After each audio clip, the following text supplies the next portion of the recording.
Assalamualaikum warahmatullahi wabarakatuh. Selamat pagi anak-anak.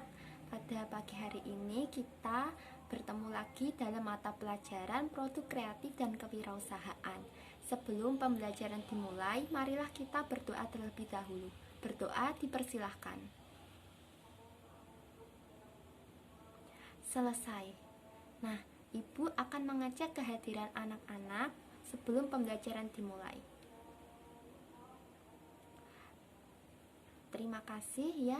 Alhamdulillah pada kelas ini semuanya masuk ya, nihil jadinya.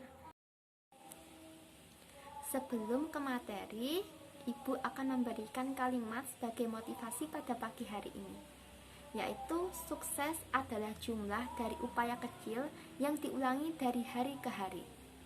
Apapun yang dilakukan oleh seseorang hendaknya bermanfaat bagi dirinya, bermanfaat bagi bangsanya, dan juga bermanfaat bagi manusia di dunia pada umumnya, menurut Ki Hajar Dewantara.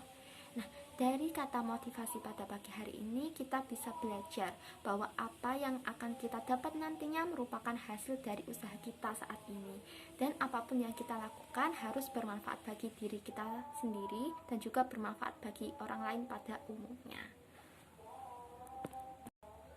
Nah, karena pada pagi hari ini kita masih melanjutkan materi KG 3.9 dan 4.9 dengan kompetensi dasar menganalisis pemasaran produk dan juga melakukan pemasaran produk, dengan tujuan pembelajaran yaitu yang pertama memahami pemasaran produk, dan yang kedua mengetahui strategi pemasaran yang efektif, dan yang ketiga mendeskripsikan rencana-rencana pemasaran produk. Nah, semoga masih ingat ya kemarin apa itu pemasaran. Ya, benar sekali. Pemasaran itu kegiatan dari mulai merencanakan, mengomunikasikan, dan juga mengusahakan ya penawaran suatu produk atau jasa yang kita miliki kepada orang lain, bertujuan untuk supaya mempengaruhi orang lain agar mau menggunakan produk atau jasa yang kita tawarkan. Nah, anak-anak sudah paham ya mengenai apa itu arti pemasaran. Selanjutnya kita akan mempelajari materi rencana-rencana pemasaran produk. Nah, apa itu rencana pemasaran? Ada yang tahu? Iya, betul sekali. Rencana pemasaran yaitu sebuah aktivitas untuk merumuskan usaha yang akan datang untuk mencapai tujuan dan sasaran di bidang pemasaran. Nah, artinya apa? Jadi rencana pemasaran itu perusahaan atau sumber daya dari perusahaan itu merumuskan usaha-usaha apa untuk tujuan perusahaan itu dapat tercapai di bidang pemasaran, seperti penjualan produk. Usaha-usaha apa yang akan dilaksanakan agar produk itu bisa memiliki tingkat penjualan yang baik. Nah, manfaat dari rencana pemasaran produk itu apa? Yang pertama yaitu mendorong berpikir jauh ke depan. Dan yang kedua, sebagai langkah koordinasi kegiatan pemasaran yang lebih baik. Artinya nanti ada job desk-nya. Misal si A, kamu bertugas untuk survei di lapangan pemasaran apa yang efektif untuk produk yang akan kita jual. Si B mengantisipasi nih apa yang menyebabkan penjualan produk itu berkurang. Lalu yang ketiga, merumuskan tujuan dan kebijakan operasional. Dan yang keempat, memotivasi untuk berpartisipasi dan bertanggung jawab di perusahaan. Macam-macam perencanaan pemasaran produk itu ada dua. Yang pertama yaitu perencanaan pasar yang strategis, dan yang kedua itu perencanaan strategis pemasaran usaha. Nah, perencanaan pasar yang strategis ini berkaitan dengan perencanaan usaha produk seperti ke arah mana usaha itu dikembangkan. Sedangkan untuk perencanaan strategis pemasaran usaha itu dirumuskan berbagai strategi dan bersifat menyeluruh. Proses perencanaan pemasaran. Yang pertama, analisis hasil prestasi kegiatan pemasaran. Jadi ditentukan kegiatan pemasaran atau strategi pemasaran apa yang efektif dan cocok untuk produk yang ditawarkan. Yang kedua yaitu analisis keunggulan, kelemahan, dan juga adanya potensi atau ancaman dari kegiatan pemasaran. Nah, bisa dilihat dari kelebihan atau kelemahan pemasaran yang kita lakukan, lalu kelebihan dan kelemahan produk kita, dan juga mungkin aturan dari pemerintah apakah itu didukung ya kegiatan pemasaran kita atau tidak. Lalu yang ketiga itu adanya penentuan tujuan atau objek pemasaran. Dan yang keempat adanya penentuan strategi pemasaran, bisa dengan strategi harga. Lalu juga adanya penetapan target perusahaan yang bisa dilihat dari tingkat penjualan ataupun jumlah rupiah yang kita dapatkan dari pemasaran. Lalu juga ada penyusunan rencana pemasaran, penyusunan program pemasaran, dan tidak kalah penting yaitu penyusunan anggaran pemasaran agar sesuai antara usaha kita ya pemasaran itu, apakah pemasaran itu efektif bisa dilihat dari jumlah anggaran pemasaran yang kita keluarkan dengan keuntungan atau tingkat penjualan yang kita dapatkan.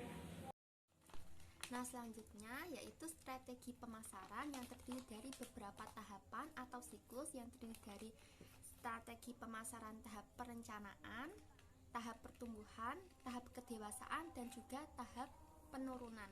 Nah, tahap pengenalan ini terdiri dari peluncuran cepat, peluncuran lambat, penetrasi cepat, dan juga penetrasi lambat.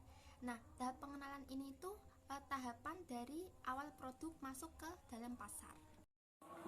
Nah, tahap yang kedua yaitu strategi pemasaran tahap pertumbuhan. Itu ada pertumbuhan cepat dan juga strategi peluncuran lambat.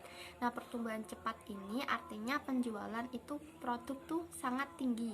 Sementara untuk strategi peluncuran lambat itu penjualan meningkat namun angka pertumbuhan dari penjualan itu turun. Lalu juga ada strategi pemasaran tahap kedewasaan. Tahap kedewasaan itu artinya tahap produk itu masuk di dalam pasar itu sudah lama, yaitu ada strategi bertahan dan juga ada strategi menyerang. Strategi bertahan itu bisa dilakukan dengan cara mengurangi biaya produksi dan juga menghilangkan kelemahan produk, sementara strategi menyerang itu lebih ke memodifikasi produk seperti misal harga ataupun ukuran dari produk ataupun ukuran kemasan dari produk atau kemasan apa sih yang bisa menarik perhatian. Nah, strategi pemasaran tahap penurunan itu bisa diakali dengan cara memodifikasi produk ataupun mengurangi investasi di produk yang memang kurang menguntungkan, lalu juga menambah investasi kepada pelanggan yang memang sangat menguntungkan dan mengurangi investasi kepada pelanggan yang kurang menguntungkan. Lalu juga ada opsi lain yaitu meninggalkan bisnis. Nah, selanjutnya yaitu mengenai kepuasan pelanggan produk. Kepuasan pelanggan produk artinya pembeli memakai produk atau jasa dari kita dan merasakan bahwa produk atau jasa yang kita tawarkan itu dapat memenuhi kebutuhan dari pembeli tersebut.